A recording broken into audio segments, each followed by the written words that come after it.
Okay, I have another update on my journey back home.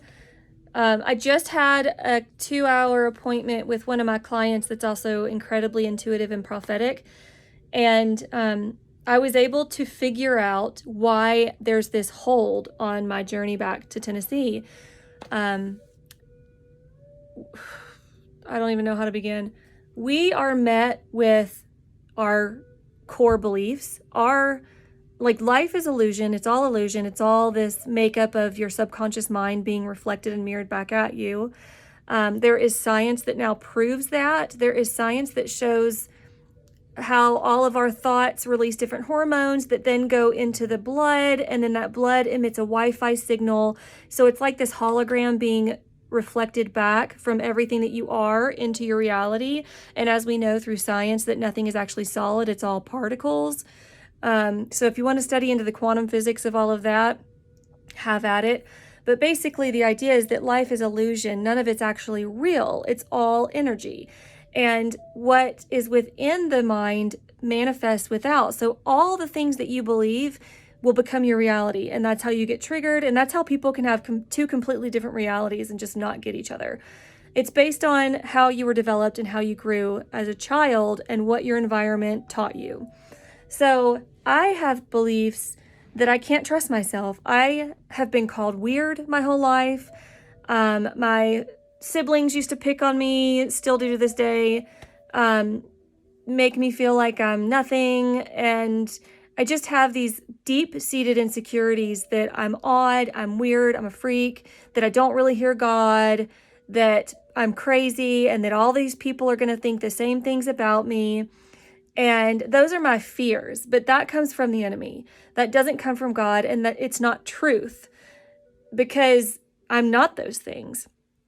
And God has allowed me to see otherwise because he put me in a career where he has shown me time and time again who I am and what I'm here to do on this earth.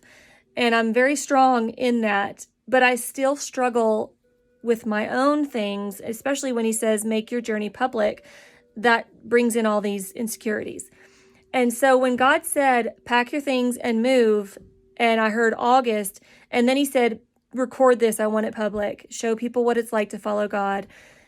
That was terrifying for me. And so I did it, but internally, I was being met with my own inner demons, but also people that I knew coming after me satanically and calling me these horrific names, completely verbally shredding me to pieces. And it was basically what I grew up with just coming at me again because I haven't healed those wounds. Because if you heal it, you no longer have those triggers because it's gone. You've healed it. And so what I have learned is that the waiting time of this move from Utah back home to Tennessee, God is calling me to build another wellness center to help break generational cycles and curses in the inner city of Memphis, the most dangerous city in the nation. And I cannot care what people think about me if I'm going to make this move. I cannot be afraid of failure. I cannot be afraid of anything of this world. I cannot be afraid of people at all.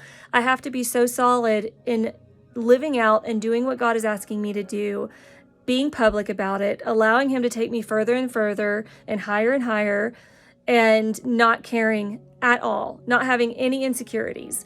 And so I've been doing hypnotherapy with my hypnotherapist here at the spa, and it's been amazing because she takes you on this meditation where you can allow your subconscious mind to go back in time and release the blocks that you've locked away to keep you in survival mode. And so when those things come up, you're able to realize why you've been held back and why and what to do.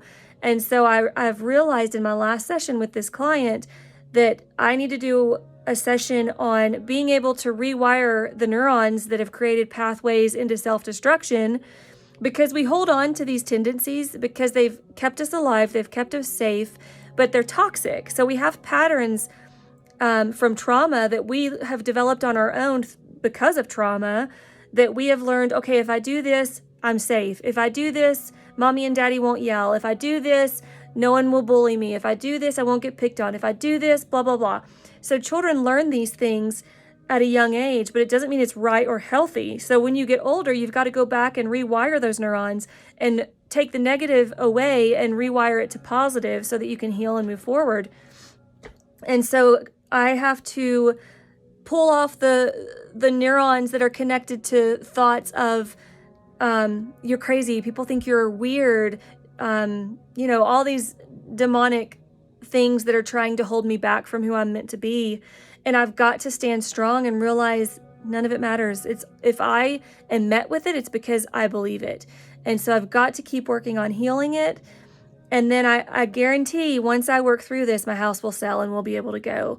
So God has shown me now what's been holding me back and why, because it's all from within. Everything we go through is from within. If we're being held back, it's because there's something within us. And someone did mention, I had that dream about that panther that was in my way. And I thought maybe it was something bad that was going to happen. And God said, just wait. But he said, Black Panthers represent courage and strength and power. And he said, it could be that you're afraid to step into your power. And I totally feel that. I am afraid because I don't want to be a public figure. I don't want to put myself on the line to get ridiculed and mocked and hated. And, I've got people in witchcraft that put curses on me. They'll bring witchy stuff to my house and leave it on the door. They've done it before. And so I've got to be able to be so strong and solid in who I am that none of that matters, that I don't even think it. And so this is the next phase of the journey, and I've got to share it. I've got to continue being public with it, because this isn't just my journey. This is everyone's journey. You're all going through this. This is how God works, and this is what he's asking you to do. He's asking you to step into your calling. He's asking you to move forward, but you can't move forward until you get those anchors off, these anchors from our past that are holding us and keeping us down. You've got to go back and acknowledge that you've got anchors there and release them by doing the work. If you can't feel it, you can't heal it. Don't go medicate yourself and numb it out, because it will always be there and you'll never amount to who you're meant to be. Little by little, allow yourself through therapies and holistic treatments to feel those feelings at your own pace and work through it. And it's an amazing journey. Confusing, but powerful. Love you guys.